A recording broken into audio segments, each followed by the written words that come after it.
Hello everybody and welcome on into episode 106 of the top 5 battles. If you have some clips that you want to send in for the top 5, you can send that to kristofer@hotmail.com.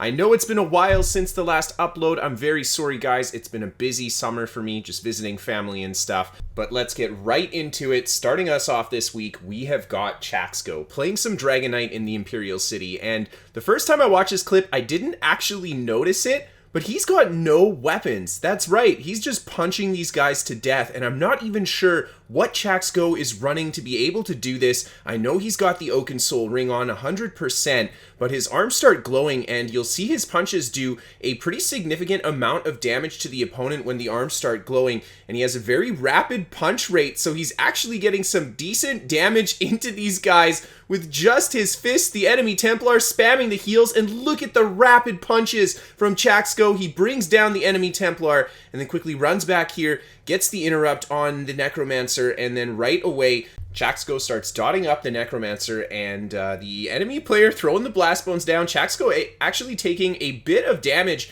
from the incoming attacks. The NPC also throwing a bit of pressure on him. There's a nice leap to get some health back with the 2 heals, and then CHAXGO just goes for a few punches on the NPC and just kind of trying, I think, to take this NPC down as he is taking some unnecessary pressure from it. He just keeps on healing away the Necromancer damage, and down goes the NPC, just taking the punches there. Another player popping into the fight here, just creeping up in stealth. CHAXGO goes for the leap, and then right away starts feeding him the punches, quickly just rebuffing to get the heavy attack and light attack bonus there, coming back to the enemy Necromancer, preventing him from getting the res. A lot of damage in with all those punches off the bash, and he throws down another Noxious Breath, getting that AoE debuff, hits him with the Fossilize into the leap, and the glorious punches to finish him off. CHAXGO just going for a few punches on the last player there, and just like that, CHAXGO showing us that unarmed 1vx is definitely a possibility. Really cool to see it. Now moving on to the next fight here, we have got Hoarcrux, and he's playing some Stamina Dragonknight. Again, we've got that Oaken Soul build, and this time it is the Stam DK that has got a really high uptime of the Corrosive Armor. There you see Hoarcrux trying to get the res on the friendly player, taking a lot of pressure from the yellow players coming in, tons of siege coming in, huge crit heals with the Dragon Blood, and Hoarcrux taking a ton of pressure. He gets into the Corrosive Armor, and look at the massive burst off the Fossilize into the light attack, the whip, and he right away moving on to the next target here, hits him with a great Fossilize into the light attack, the whip, and another yellow player goes down, and Hoarcrux has almost got his ultimate ready to go again. This guy attempting to get the res, rolling away before Hoarcrux can get that bash, and there we see another Corrosive Armor. Huge damage from the whip there, and Hoarcrux bringing another player down, tanking out the damage from these guys with the Corrosive Armor there, and managing to pick up a nice kill with the whip as he just continues to soak up the pressure from the last player. A huge crit heal there, and Hoarcrux again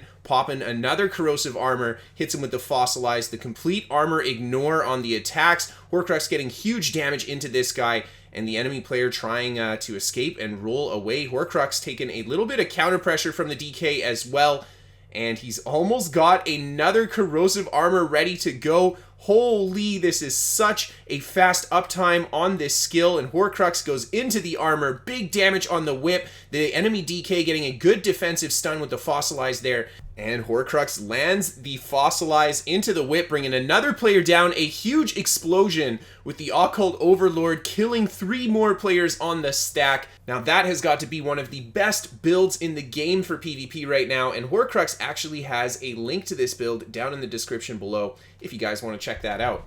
And moving on to the next clip, we've got a 2vx brought to us by DragooX, and he's here with his friend I Knew Yo, and Dragoo's just doing a bit of a fight inside of a keep here in the tower. A bunch of red players jumping on top of them, and there's the huge burst they start off with. Dragoo getting a huge 12k Power of the Light crit to finish that player off, and then he just throws down the Caltrops on the ground, and then feeds this guy the Dawnbreaker, getting great combination damage with the leap from the friendly Dragonknight, and they bring another red player down, more red players just charging in the location here. Dragoo throws down more Caltrops, there's the Dark Convergence pulling him in, and Dragoo just rolls back up to the top, just looking for the good moment to hit these guys. I think he's waiting for his Dawnbreaker here too, and here he sees an opening, goes for some jabs, trying to keep a little bit of pressure on them. The enemy players get the counter stun there, and Dragoo and the Dragonknight are just waiting for a chance to get that big burst. There's the Dawnbreaker into the leap from the DK.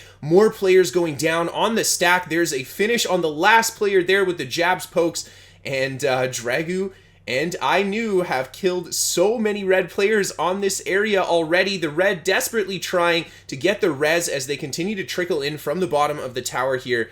And Dragoo's just doing a good job holding his ground here. He's making sure to keep his heals up as well and watching the bodies carefully, preventing these guys from getting any reses by keeping the pressure on top of all of them.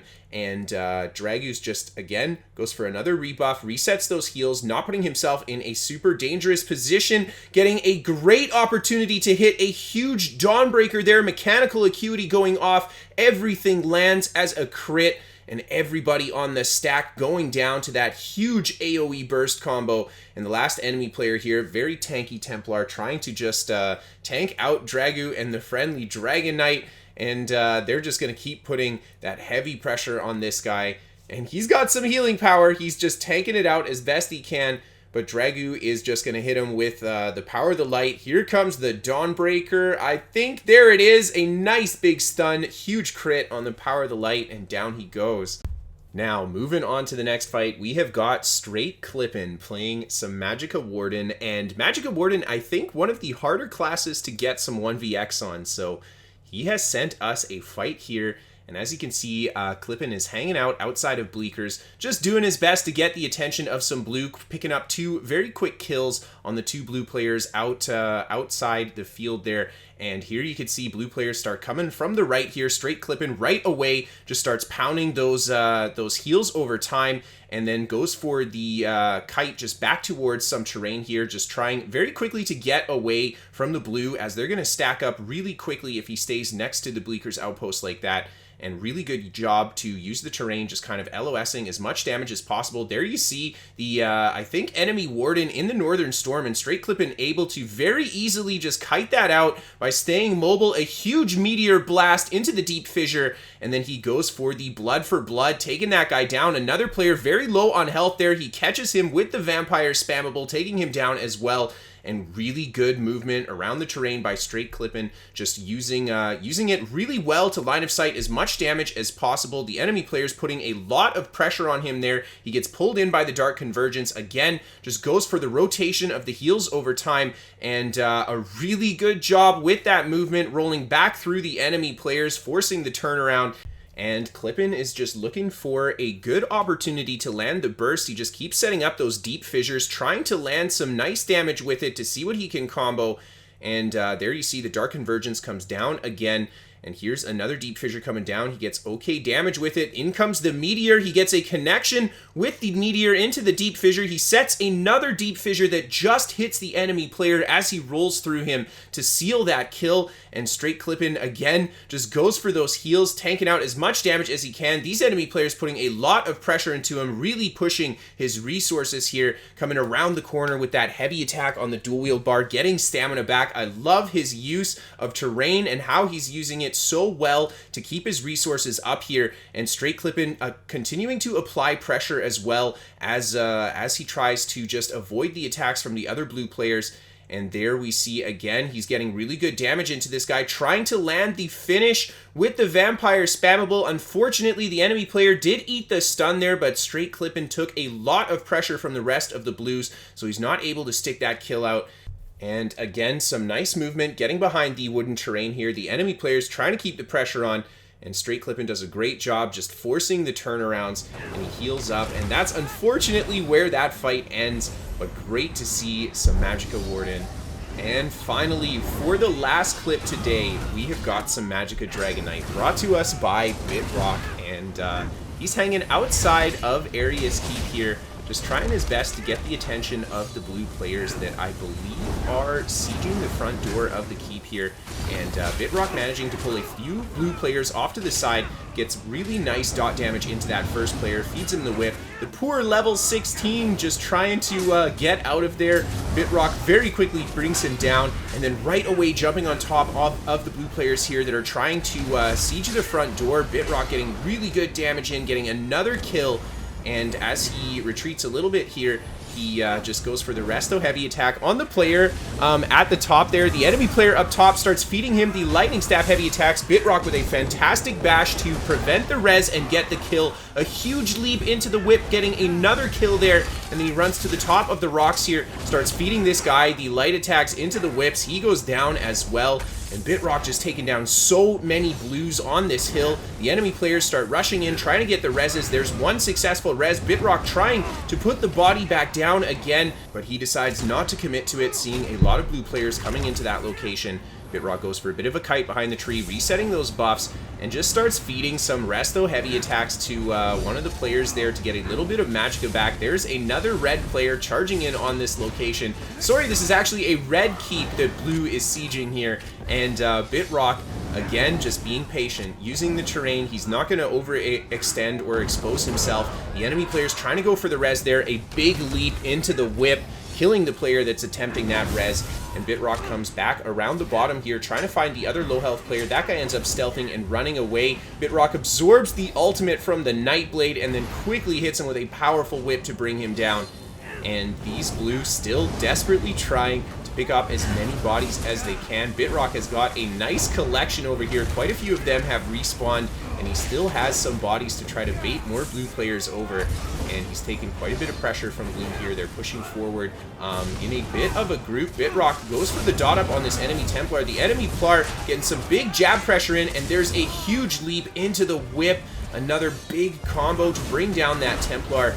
Bitrock got quite a few players on the rocks here, just doing his best to line of sight using the hill, and there's a great bash right away transitioning to the lower health target, trying to finish him off. The player that was attempting to res, very low health here. Bitrock sees him. He wants to land that leap. There's a big leap there, getting lots of AoE damage and sealing the kill on the low health target. Bitrock just feeding the whips to another blue player to finish him off as well. And now he's got the Sork in the back here. The enemy Sork just starts feeding him the Crystal Blast, and Bitrock just resets the buffs and then starts working on dotting up the enemy Sork. Hits him with a stun there off the Fossilized, starts going for the whips. More blue players again trying to get the reses here. Bitrock has got the ultimate bait with it, and there you see he does a big AoE dot up on the whole group. There's the leap coming down, an 11k crit with the whip. Another blue player going down. These guys still trying to get the reses off. One of the blue players did manage to get the res, but right away Bitrock puts the res player down and just gets the resto heavy attack off, resetting the buffs real quickly, and now starts going for some pressure on the blue players, getting a nice bit of AoE dot up and debuff with the breath there. Unfortunately taking a ton of damage himself. There you see some big healing from the Dragonknight's Dragon Blood, and Bitrock just goes for a kite into a bit safer terrain. Dragonknight very dangerous in these close quarters, and there we see why. A huge leap coming down, lots of AoE dot pressure. The enemy Dragonknight trying to tank this out. Bitrock putting some big pressure into him, and the counter stun from the other enemy players ends up pushing him off of that location. He's not able to seal that kill, but now lots of blue players have converged on this spot. Bitrock just retreating slowly, making sure still to have that terrain close to him to line of sight. The werewolf comes leaping in. Bitrock right away dots him up, starts hitting him with the whips. It's too much damage before the wolf can even heal it. He ends up going down, and Bitrock trying to put the pressure into this other blue player that's very, very vulnerable. He hits him with that nasty leap into the whip, getting the magicka back that he needs to finish that kill. The enemy Templar comes charging in after Bitrock denies the res again, and now he just goes for a little bit of a kite here into the resto staff heavy attack, and this guy goes down to the resto heavy attack. I mean, he's got to heal himself. And Bitrock again just puts the dot up on this enemy player, hits him with the leap into the whips. A fantastic succession of kills. Of course, we've got a bonus clip for you guys today, brought to us by Exterminate. I hope that you guys enjoy. There are links to everybody featured in today's episode down below. A huge thank you to everybody for sending those clips in. Again, if you want to send in your own clips, you can send them to christophereso@hotmail.com. There are links to my Twitch and Twitter there for you guys, as well as the website. This show is sponsored by What the Fast, a VPN for gamers that can give you better ping to your favorite games. Free to try for the first month. There's a link down below. And of course, a massive thank you to all of my patrons on Patreon. Thank you everybody for tuning in and watching. I hope you're looking forward to some more in the future. And have a great night, everybody. I'll see you next time.